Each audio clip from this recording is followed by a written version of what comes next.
Okay, it's 1 o'clock. Thank you, everyone who is here on time.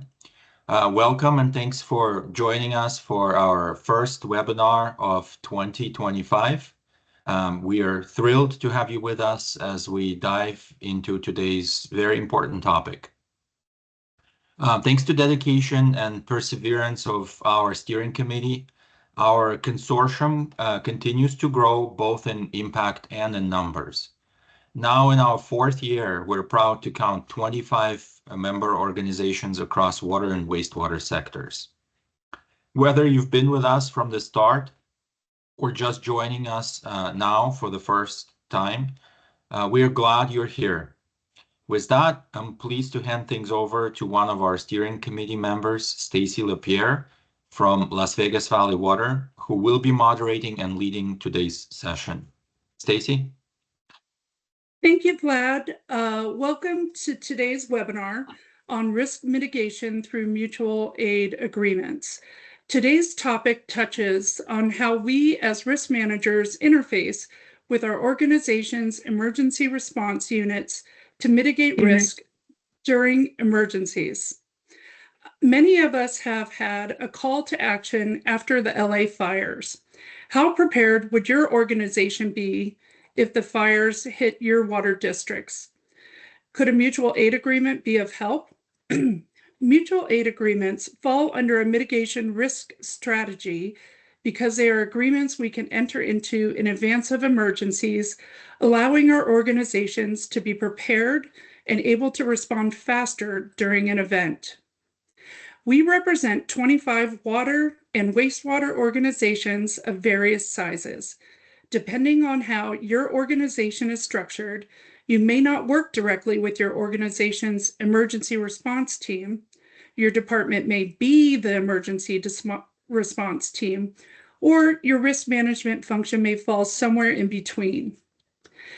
The intention of this webinar is to obtain a better understanding of how mutual aid agreements can benefit your organization, review WARN programs available in your states, hear about a custom-built mutual aid agreement, and hear how a mutual aid agreement helped a fellow water organization during an actual emergency. Today's speakers consist of Corey Ross from the Las Vegas Valley Water District. He is an emergency management officer with over 26 years experience in the water industry. Corey conducts risk and vulnerability assessments, recommends resilience strategies, and assists in developing emergency response plans. Corey is chair of NV WARN. Also on today's panel is Paul Gilbert Snyder. Paul is a civil engineer with the East Bay Municipal Utility District, and he also brings 20 years of experience. Paul serves a variety of internal departments ranging from legislative affairs to operations and maintenance. In 2020, Paul began serving as the Cal WARN Region 2 co-chair, and he is now the Cal WARN vice president. Joy Eldridge of the City of Napa is our third panelist. Joy has been with the City of Napa for 20 years and recently promoted to Utilities Director after serving in a number of roles, including Deputy Utility Director, Water General Manager, and originally a Senior Engineer beginning in 2005. The City of Napa has experienced a few events that have required emergency response, and she will be discussing those situations. This is going to be a fluid conversational panel presentation. The panelists are going to discuss their areas of expertise and do handoffs to each other. We will address questions at a Q&A session during the last 15 minutes. During the presentations, please feel free to drop your questions into the chat. Now on to Corey to begin our discussion. Thank you, Stacy. Good afternoon, everybody. I'm hoping that my screen is sharing now. Yes. So like you said, I'm Corey Ross from the Southern Nevada, Las Vegas Valley Water District. So the part I would like to talk to is the water and wastewater's basic standard of mutual aid. So hopefully everybody has heard of the WARN network. The WARN network started in 2006. I believe California was a big player in the birth of WARN. Since 2006, it has spread to 49 of the 50 states and 2 Canadian provinces. The WARN networks are designed for mutual aid within the state. So interstate or intrastate mutual aid, and it's agreements between all the water and wastewater agencies who choose to sign. The benefits of WARN when you're talking about intrastate and mutual aid is that there doesn't need to be any sort of declaration in order to activate your WARN network. Each state is set up a little bit differently. I can speak confidently about Nevada. Once you become a member and you sign the mutual aid agreement, you can go on through a web portal and you can basically activate the WARN network by putting in details of your challenges and what you need, basically a CAN report.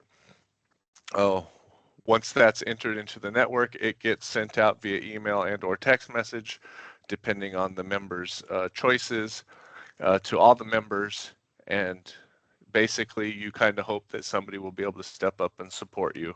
So it gives you pretty much instant access to the entire network, especially for smaller systems that might not have very personal relationships with other systems within the state. They can send that out, it'll go out to everybody, and then the response can happen individually from there. From that point forward, I have worked with smaller agencies to help coordinate some of those responses and those requests, just to make sure that their request has been heard and that somebody is looking for those resources. This is kind of a graphic that shows that space where when you're talking about getting interstate mutual assistance, you need several things to happen between a local emergency and then a declared emergency from the governor. The great piece again about the intrastate is that none of those things are really necessary. It's just you need to be able to share your need and anybody is able to respond. So aside from that benefit that it expedites any kind of aid, additionally, it's one single membership. The contract is the same for all agencies that sign it. It covers any kind of liability, any workman's comp issues that there may be. It covers housing, if you're giving any human resources. It talks about reimbursement and those details. the the most important benefit, the most important thing to know is that you do have to sign a mutual aid agreement in order to get that mutual aid. I think later in the presentation you will hear about an agency that requested aid that didn't sign the agreement, and there's nothing that prevents an agency from signing that agreement during the emergency, but the agreement will have to be signed before a responding agency will share their resources. I'm getting out of order on my slides, I could tell. This is an important part, especially for smaller utilities. This is the challenge in Nevada because most of our water systems in Nevada are fairly small, but that aside from the membership being voluntary, there is no obligation to respond. So the benefit is really to the requesting agency. There's no requirement that if you requested something and got it, that next time you're going to have to respond. Those smaller systems don't have the resources to provide assistance to other agencies. There's a plenty of systems that have one full-time person and two part-time people, or a handful of part-time people that run their systems, and it's pretty well understood that those groups won't be able to respond if there was a request made of them. So it's important to share with your agencies that there's no requirement to respond. This slide is just kind of showing a handful of activations that have happened across the country. You can see most of them are incidents that make the news. So of course that's what would make the slide, but there are many, many examples of small utilities making requests of their partners to get help that would never make the news. Something as simple as a pump that stopped working, a generator that wasn't big enough, some other interruption in service that they just needed assistance with. During COVID, we had a lot of supply chain issues, and some just standard system repair parts became harder to get, and WARN was a resource for systems that didn't have robust stock to move through their needs during that difficult time. So that's the base of the WARN network and the mutual aid. It's super simple. Some states require some payment. Most states do not. It's a free resource for states to use. So I wanted to share a little bit more about what would make resource or WARN more effective, especially at a time during an emergency when you're all hands on deck and you need things to move forward quickly, and that's resource typing. So resource typing is a thing across emergency management. FEMA has a huge resource typing library that covers every kind of resource that anybody could possibly imagine.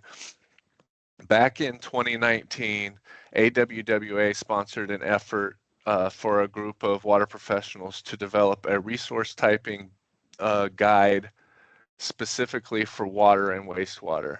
So that group was able to develop trucks and equipment that's specific to water and wastewater, as well as teams that were specific to water and wastewater. So damage assessment teams that understand water and wastewater, understand treatment plants, so that you can request those resources. Water quality lab sample grabbers, water quality lab technicians, the things that would be important to those responses after an emergency. So I imagine that this slideshow will be shared to the group after the presentation. So I left this slide on here with some links to some resource typing resources so that the group can look those over. And of course, I would be available to answer any questions for those if you had them. So a summary of the WARN part is, again, voluntary, no obligation, usually no cost. In Nevada, it's no cost. It covers liability and workman's compensation concerns. It covers the reimbursement process and is consistent with the NIMS and NRF. And it covers all hazards types of events. Something just popped into my mind, but it slipped again. So one of the things that are most important, aside from resource typing, is to have some relationships ahead of time. So if your agency is a member of WARN, reach out to other members without an emergency. Introduce yourself to them. Offer some maybe lunch and learns. Take somebody to lunch. Share what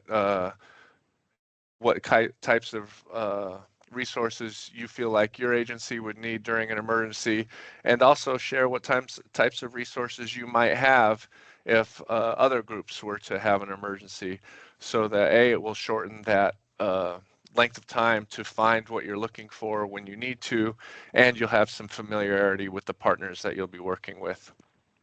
These slides I'm just going to jump through. These are slides that I put in here with the assumption that the presentation will be shared, and what these are annual report slides from each of the WARN groups that I believe are represented in this water leadership group, the 25 agencies. I think I got all the states, and when you receive the slide deck, you can read through these specifically, but you can see that they were all formed a while back. Most of the states were early adopters. Each year we cover how much of the population is covered and how many members they have. The members and the population covered don't always coincide, but it's important information. And then they share each year any activations that they had or events that they sponsored to help improve those relationships within their state. So I'm just going to click through these. I think I'm right at about my 10-minute mark. And California, I believe, is the first state that required water and wastewater agencies to have some sort of mutual aid agreement. And after that went into law, their numbers really spiked. So they were formed in 1993. So I said WARN started in 2006. So I was correct. They were very early adopters of this model.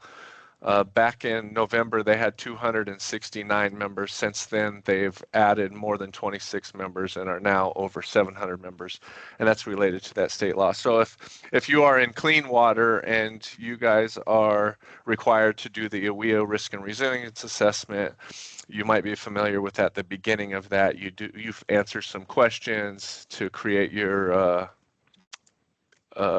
utility resiliency index score, and one of those questions is mutual aid agreements and if you have any. And basically, if you have an intrastate, you get consideration for that, and then if you have an interstate, you get a consideration for that, and if you have both, that's your max score for that. So if you guys are working on those risk and resilience assessments and you want to improve that score, signing that WARN document is one easy way to bump those points up if your agency is not a member. And with that, that was my last slide, so I'm going to pass over to Paul Gilbert Snyder from East Bay Mud, and he will be able to continue to talk about an interstate mutual aid agreement. Thanks, Corey. Yeah, so I'll talk about just the basics of agreements here. Let's see if I can get my screen up. Yeah. Okay. Hopefully everybody sees the supplemental agreements and relationships. So as Corey just talked about, the importance of being a member of WARN, that's the fundamental agreement. It covers all of your legal bases, sets out liability, all those kinds of things. And you really want to do that before there's an emergency. The last thing you want to be doing when there's an emergency is messing with your attorneys and having them approve mutual aid agreements and things like that. So, getting this done up front is really not optional. And then the next step, and then I believe that just about everybody on this call is already a WARN member. So the next step is building relationships, because, being that WARN member, it's just the beginning. It doesn't really, you need those relationships. And of course, neighbors are your best first choice, your first line of response. If you need something really fast, if your neighbor right down the road has that, it's great to have that relationship. And it's great to be able to, if you need to go to the WARN level, you can still use adjacent neighbors can still use the WARN agreement to cover all the legal bases. So basically, even though these folks really well and you've got this great relationship with them, depending on how much you're loaning or what exactly it is that you're responding to, you might still want to do it under the terms of the response agreement, because that lays out, again, like what are the expectations for reimbursement, who's responsible for what, and liability and things like that. So it's a legal protection for everybody that's involved. I'm advancing my slides on the wrong screen. Here we go. So then the next step is, prepare for the worst. What if you and your neighbors are all impacted by the same regional disaster, and you all need assistance? You're not going to be able to help each other because you're all responding to the same thing. So in that case, you'd want to build some relationships with a few partners that aren't likely to be impacted by a common disaster. So I'll talk about this in a minute, an example of this, but you want to consider some similar sized agencies. So you can have like a reciprocal relationship. You don't want to, if you're a large agency, you don't want to necessarily partner up with a tiny agency that might not really be able to step up and help you very much. And then you also want to think about geographics. Are they close enough that they can get to you, yet far enough that they're not likely to be affected by the same event? So, and then once you've got your relationship, once you decide on who it is you want to partner up with, consider formalizing that partnership with a legal agreement, something similar to the WARN Omnibus Agreement. And I'll talk about an example here is the agreement that I keep from the screen. So LADWP, Los Angeles Department of Water and Power, Las Vegas Valley Water District, and East Bay Mud formed a relationship in 2011. We formalized the MAMA, the Multi-Agency Mutual Water Assistance Agreement. And it's over a decade old now. There's a small group of us that meets every month, basically to check in. We keep our contacts up to date. We share what kinds of exercises we're all doing, things like that. Periodically, we have virtual workshops, maybe to tackle a specific question or specific issue. And then we try to have an annual in-person workshop and or an exercise that we rotate between the agencies. So this way we actually get to see each other. We go through some exercises together. We get to know what those agencies have, how they do work. And it's been very good, actually. It builds relationships, and it also fosters information sharing. Our operations folks have found these extremely valuable, not just from an emergency response perspective, but even just from a sort of a regular doing business perspective. Some of our operations superintendents get out there and they see how our partner agencies are doing things firsthand, and it makes them reconsider maybe some of the things that they're doing. So it's been really a great opportunity. Creates the situational awareness, regarding materials, work processes. LADWP tends to run many of their vehicles on natural gas. We don't have that ability to fuel those. So we think about all of this stuff in advance. Radio communications, we have these exercises. So having this agreement and this relationship really helps us think about things that we might not think about otherwise. And East Bay Mud did this. We created this because we recognized that we sit in a metropolitan area with a lot of agencies, a lot of other large agencies around us. San Francisco PUC, Contra Costa Water District, Alameda County's Santa Clara Valley Water, a lot of very large water agencies. But if there were a large event, think maybe an earthquake, we could all be severely impacted at the same time.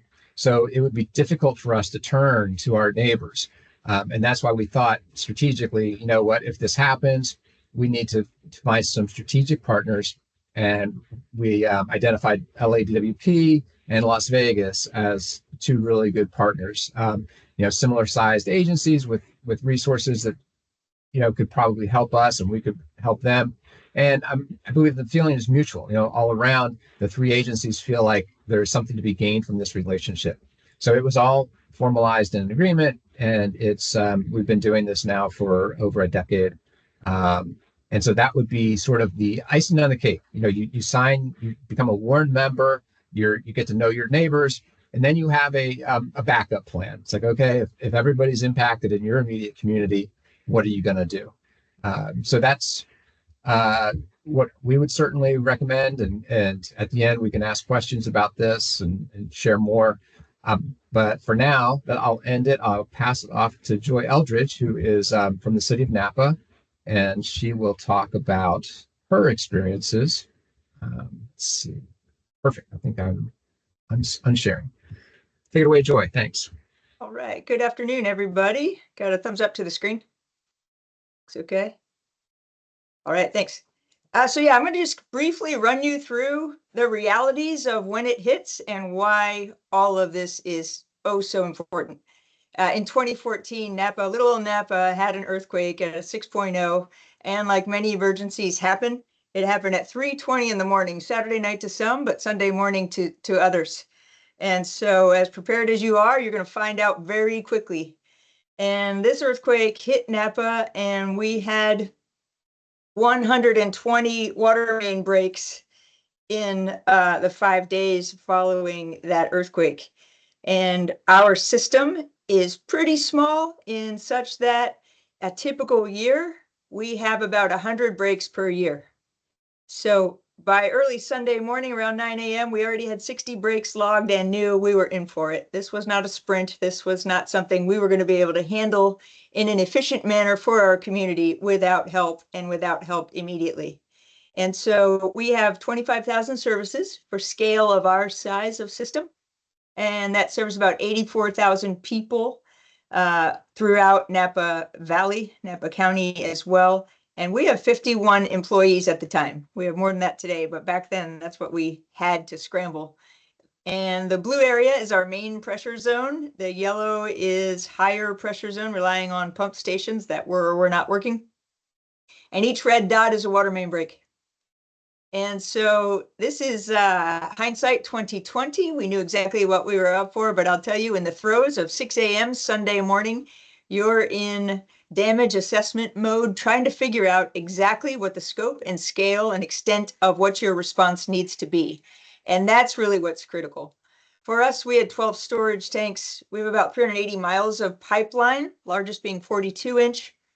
Fortunately, during this event of our 80 to 100 breaks typical per year, this event, our 120 breaks were all mostly on distribution systems, smaller type repairs that could be quickly repaired. And our pump stations and pressure zones had their own unique challenges at that time. So that first day, we opened our emergency operations center. That happened at the city level. That includes fire, police, and all of the county goes through, then it goes through OES. This is within California, the framework.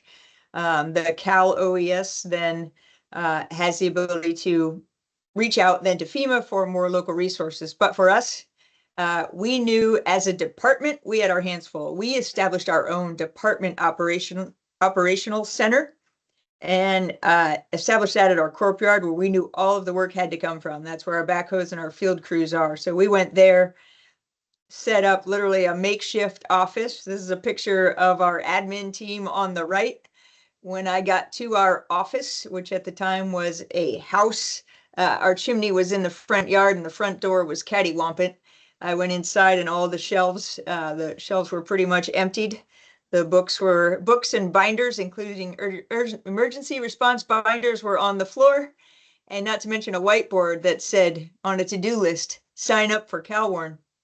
So yes, we are that entity that had not signed up for CalWarn.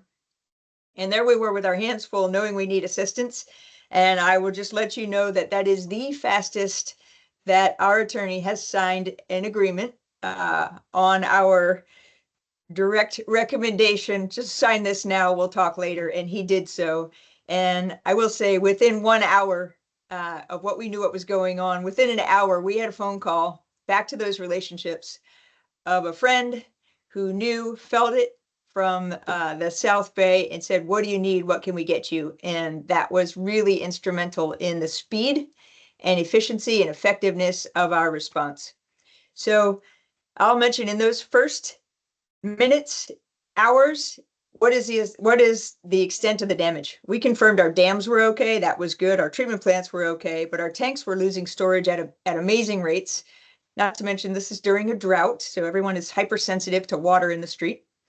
And our pump stations, we had generator needs, but we knew we had 60 breaks early in the morning. We started a spreadsheet, good old-fashioned Excel, started to log where these leaks were so we could prioritize them.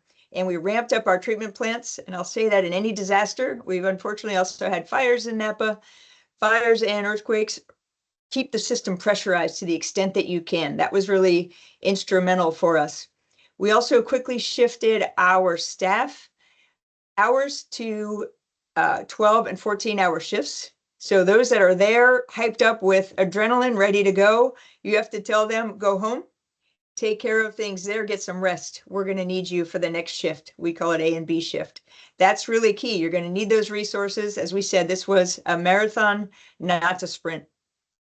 So CalWarn, we had our resources on the way. We also have 4 on-call agreements with local contractors. We got them queued up and had them starting to bring in backfill and other items that we knew we were going to need to effectively make these repairs and get the street back in order. And our local mutual aid, again, within Napa Valley, we could call on smaller, they are very small systems relative to us, but it was helpful. We could get distribution workers that could help with our flushing and basic things under our guidance or very limited guidance to get the hands that we needed for help. We set up potable water stations. Think of your community, what do they need? Where we had uncertainty about the quality of the water, we issued a precautionary boil water notice, and we set up these draw points so that as people are cleaning up their homes, they have a lot going on at the time as well. We were doing our best to serve the community. And in that way, if you give them a draw point where at least they can bring buckets or a jerry can, they know they can flush their toilet and wash dishes or clean up their floor from the glass that had fallen in the earthquake, and get their sense of normalcy back as quickly as possible. Back teas, when you bring a water main repair back online, you have to take those bacteriological samples. We quickly knew that our laboratory was going to be overburdened by that. So that was a separate process. We don't have time to get into detail today, but could be a presentation on its own. And as we knew these CalWarn folks were coming in, leaving their homes and leaving their systems to come help us, we had to explain to them how to do work in Napa. Now, things are a little different with the internet and prevalence of cell phones today, but they don't know where the hospital is if there's a safety emergency. And we had to get our USA tags in order. We had to give them maps of the system and where to go and how to get back to our courtyard and where the hotel they're going to stay in is located. Things of that nature that are a little easier today with cell phones, granted. But all that we had to prepare, this was all Sunday night. We've been up since 3 a.m. And so it'll be a whirlwind, and it'll all happen very quickly. So you think of those logistics of people coming to help you. Not only do they not know the area, but you have to get a hotel for them. You have to get a means for them once they drop off the backhoe back at the courtyard. How are they going to get to the hotel? Oh, geez, we need a rental car. Oh, and they need a voucher for dinner, for certificate. But all these things, logistics, getting that together in very short order is very important. Again, these people are leaving their families and doing what they can to come assist you. So boil water notice, in the interest of time, I'm just going to zip through this, and I'll leave it at communicate with your regulator and let them know what you know, understanding of the system, and ensure that you're protecting public health. Again, this is Monday. Right, the day 2. So we had 90 leaks confirmed. We had some USA locate issues. So again, that contact, we work directly with our liaison for PG&E, who's our electric provider, to make sure that they prioritized our first 10 leaks that we were going to go and work on, that we knew were the highest priority for our system. And they were able to prioritize those for us Monday morning. And when I say CalWarn, when they arrived, as we already had repaired about 4 leaks in the course of the first day, they arrived and it was 7 crews, and it was like the cavalry coming through the gates with all these backhoes and all of the hands and the assistance that we needed.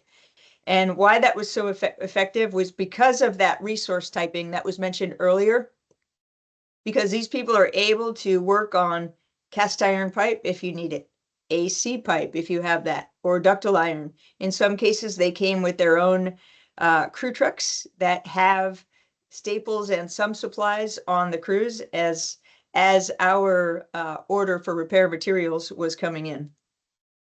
So this is what I'll call it the most important slide here, the dance. And this is what we had established. We had so many leaks. So you're reprioritizing, and you're basically trying to get the maximum benefit out of all the hands and all the assistance you had. In our case, we took our crews.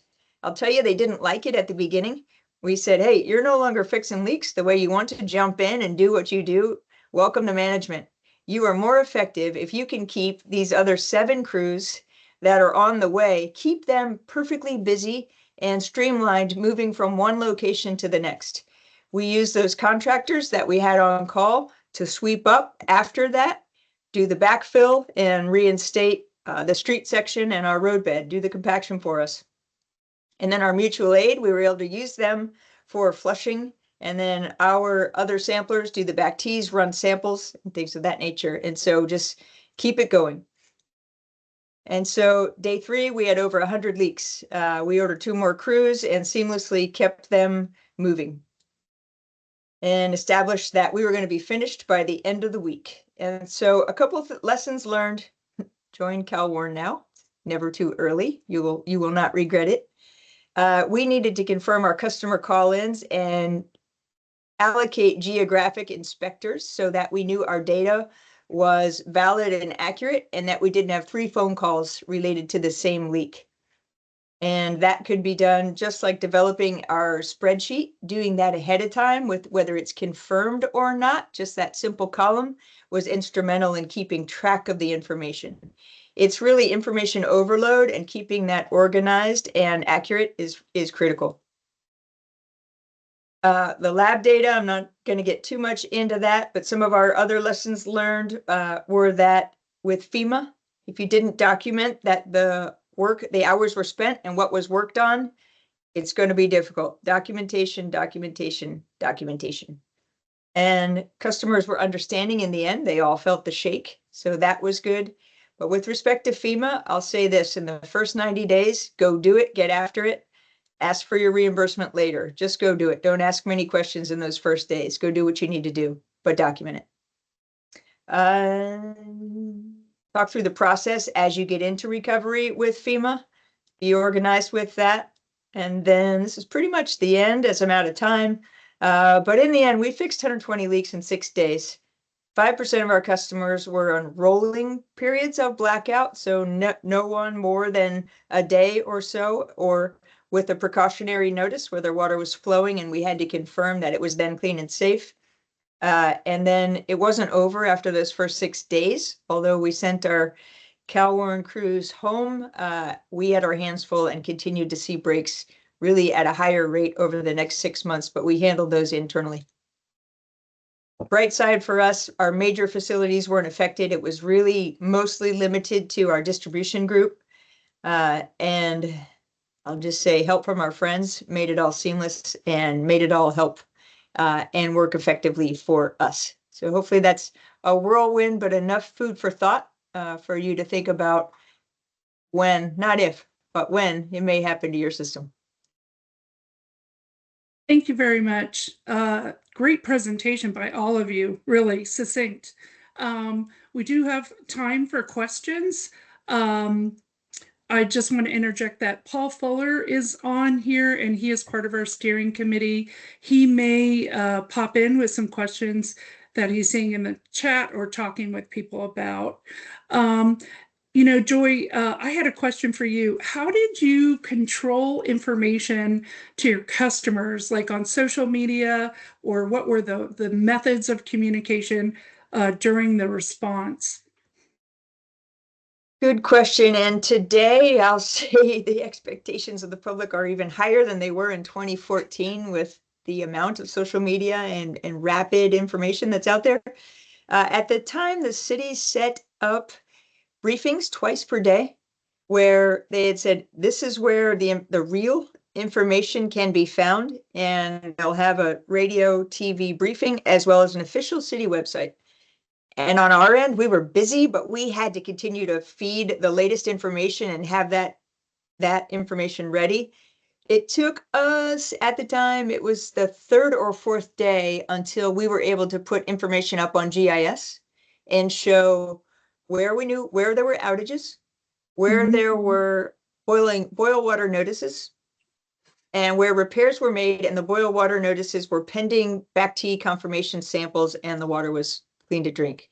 So by then pointing to that official information, that'll help the chatter, because absent information, people will make up their own story, and that's more work in the end and not good for anyone. Absolutely.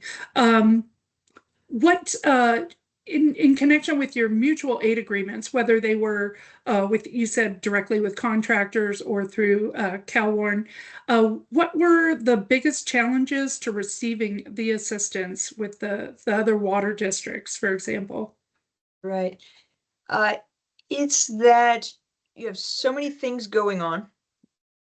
You're determining the extent of the damage, exactly what you need. And then people are coming to help. This is wonderful. And I just started to touch on it. Oh, geez. there's a run on hotels because PG&E is doing the same thing. They're bringing in all of their mutual aid, making sure that we had our logistics down to take care of those people who were interrupting their lives and really putting their lives on hold to come help us. And just those little things from, we typically work from 7 a.m. till the last backhoe. It was summertime, so they'd be coming in around 8 or 9 p.m., finishing that last leak, and then making sure they could get a square meal and had transportation on their own. Now you could Uber. Back then, you wasn't as prevalent. But to get to their hotel and get a good night's rest so we could get up and do it all over again. But ensuring all those logistics were ironed out before people came, less than 24 hours later. Sure. That's a big feat. It seems like a lot of moving parts to keep things moving in the right direction. Paul, I have a few questions follow up for you. Like if I'm asking a neighbor agency for help, do I really need to be part of WARN? Do you get that question a lot? Yeah, we do. And no, you don't. I mean, I think this happens a lot where two neighboring agencies have a good relationship and they need something. They call their neighbors and say, hey, can we borrow that piece of equipment? Can we? And it's usually sort of a tit for tat, or you'll be there next month when I need something.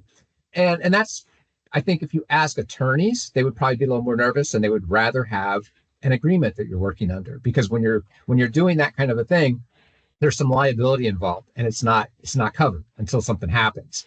And then it's like, now how do we deal with this? Because while our piece of equipment was over there, it broke and caused somebody to get injured. So I think the attorneys would say it'd be better if you were doing all of this under an agreement. And that is what WARN is for. And it really does not take much to operate under the WARN agreement. It's as simple as an email that formally says, we're the requesting agency, we're a signatory of WARN, and here's what we would like. And the responding agency says, yes, we're also a signatory of WARN, and we'll provide you this under the conditions of the omnibus agreement. So right there, both sides are saying, we're doing this, we're sharing this resource under the omnibus agreement. So if something does happen, there is a legal document to go back to figure out how everything falls out. But yes, it's common that neighboring agencies do help each other out. And there's probably some de minimis value at which you kind of want to go beyond that little friendly relationship. Absolutely.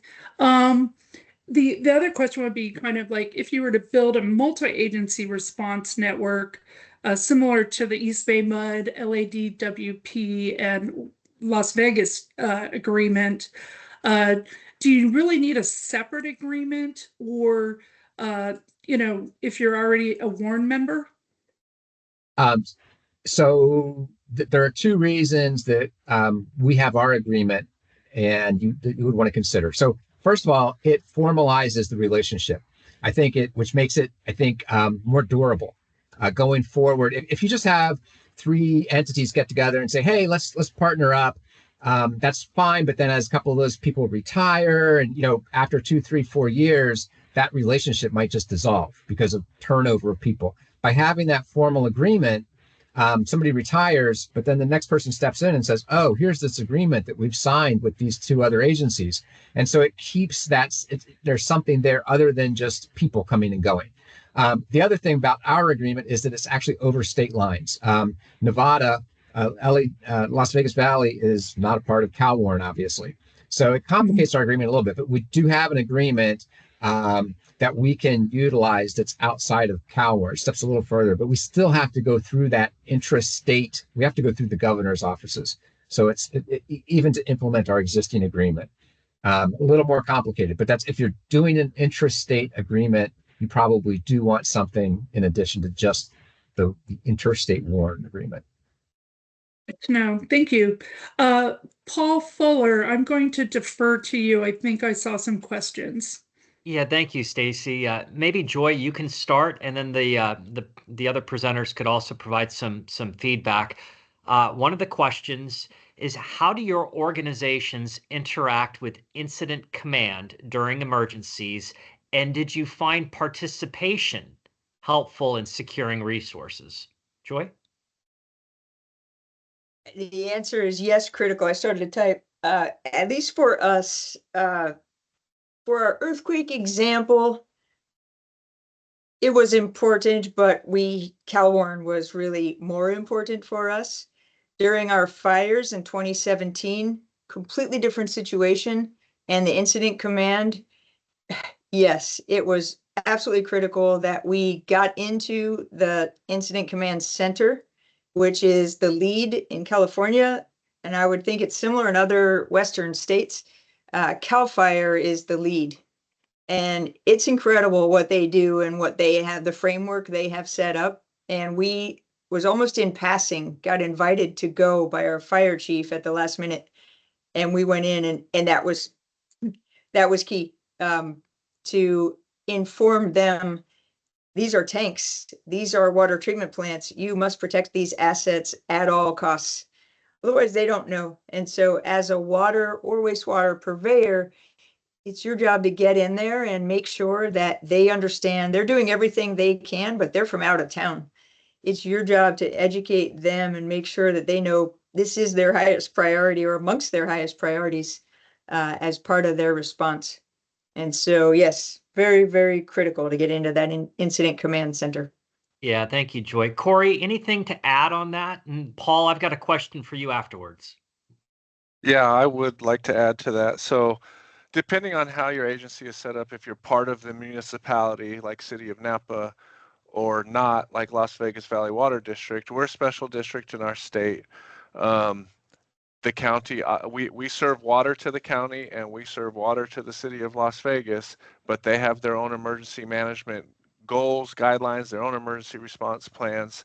And if we're not out there promoting our needs and our assets and our concerns, it's likely they'd get overlooked. So like Paul said in his presentation, building relationships is great when you're developing mutual aid partners, but also it's a good idea to have those relationships developed with your municipalities and those groups that will run your local emergency management offices prior to that emergency, so that if something does come up, you're notified regardless of whether it's your water running.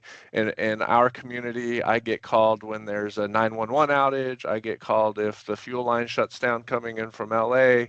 So regardless of what it is and how closely it's related to our business, we get those early notifications, and we have a seat. We use a MAC locally, a multi-agency organization here, so we get a seat at the county EOC, and we get our voices heard, and we are able to work in unison with them on any events. Yeah, thank you, Corey. So, Paul, we've got a question for you. You're the point person for East Bay Mud on mutual aid, and the question is: do you have any guidance on how to coordinate utility-focused emergency plans like WARN with local city and county emergency operations, especially during real-time incidents? Yeah, that's a really good question. As Joyce said, I mean, there's sort of there's the incident command from the county, and then there's what you as an agency are actually doing on the ground, and it depends on the event. And what I was going to say was, you can map this all out in advance, but you have to be flexible, because even in Southern California with the Palisade fire and the other one, which I can't remember the name of at the moment, those were actually handled differently. I think largely because of the overlaying city structures that were sort of involved. One of those fires involved a bunch of smaller municipalities. The other fire was, I think, mostly LA. It was like LA County, and the city of LA was mostly involved. And that affects the incident command structure. So as CalWarn was responding, CalWarn was hardly involved at all in the Palisade fire, because the LA County was taking care of that, and they had their own resources. The other fire had more mutual assistance going into it, just because of sort of where it was situated. So I guess what I'm saying is it's always you have to be flexible. You can go in and with that other fire in Southern California, we didn't have the water entities didn't have a desk, didn't have a seat, didn't have a chair at the incident command center. All of the water information was feeding through the CUEA, California Utilities Emergency Association, which I'm not familiar with that happening previously. We figured that out in the early days of the event and we rolled with it. I mean, you just adapt. It's like, okay, we haven't done it this way before, but this is how it's going to be done for this event. So you have to be flexible. And that's why it's good to be involved in these kinds of things. It's good to have those relationships in advance. Find out who your county, where's your county EOC. Get to know those folks. Neighboring county EOCs, everybody you might have to be dealing with. Know them, and so that when the event hits, even if you don't plug in where you thought you were going to plug in, you have the relationships to know that you need to plug in somewhere, and they'll make a channel for you. It might not be the channel you thought it was going to be, but they have to hear you, and you have to be able to share that information. So, I think it's flexibility. Definitely know your county EOC, have that relationship in advance. Back to your original question, you've got your responders in the street and your utility folks, and then you've got sort of the higher up the chain. It's not disconnected. It's definitely connected, but it's not as integrated, I guess, as you might think would necessarily need to be integrated. I think you said it well, Paul. It depends on the incident. Yeah. So, Paul, you're going to notice in the chat, Andre from Albuquerque County Water Authority asked that question. He also included some additional detail. This could be one of those situations, Paul, if you don't have any objection, that perhaps you and Andres could discuss it offline. Sure. Lot of good information here that Andre put into the chat. Okay, I'll look at it. Sure. Mm-hmm. Great. Okay, well, you know what? We are getting close to the end of the hour. So unless somebody has a burning question at this time, I just want to thank our speakers and especially say thank you to Joy, who's new to our group. And I look forward to working with you in the future. And I'd like to give it back to Vlad for a few closing remarks. Yeah, I have a quick question actually for Corey and Paul about the ongoing meetings that you have monthly as well as annual exercise. Can you just give us a quick overview of what that entails and what the purpose of those meetings and exercises are? I'll start.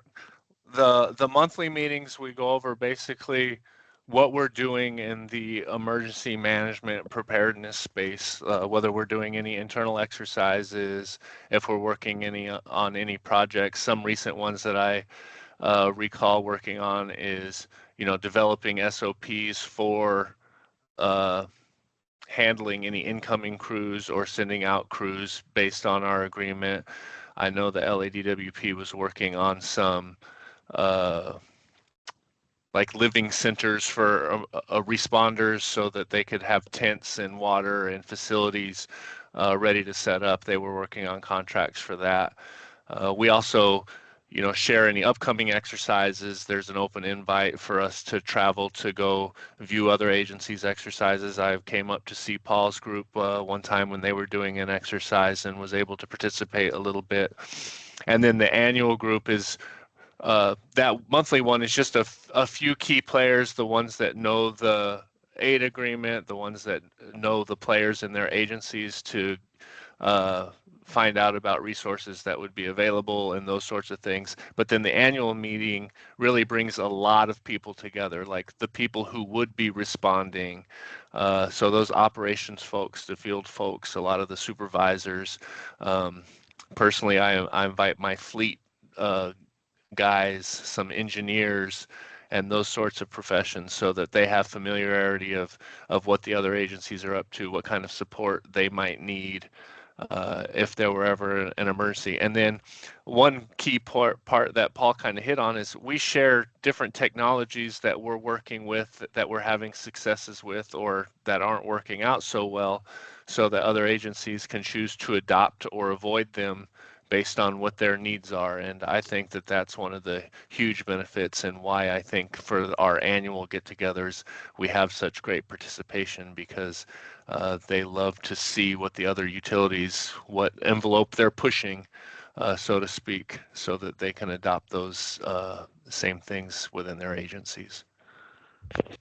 Great. Yeah, thank you so much. This was very helpful. Paul, do you want to add anything, or is this fairly complete answer? Yeah, I think that's about right. We Okay. also talk about inventory, things that we have, how do we store inventory? How much inventory do we have?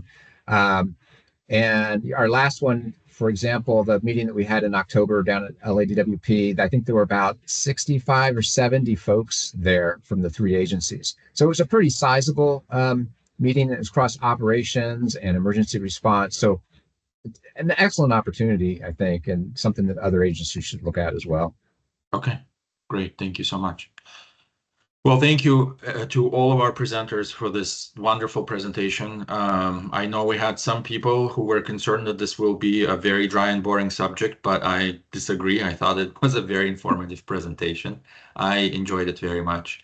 And I have to admit, this presentation has been a long time coming. We've actually we were considering adding this as one of our webinars last year, but didn't get to it, and I'm glad we did it this year.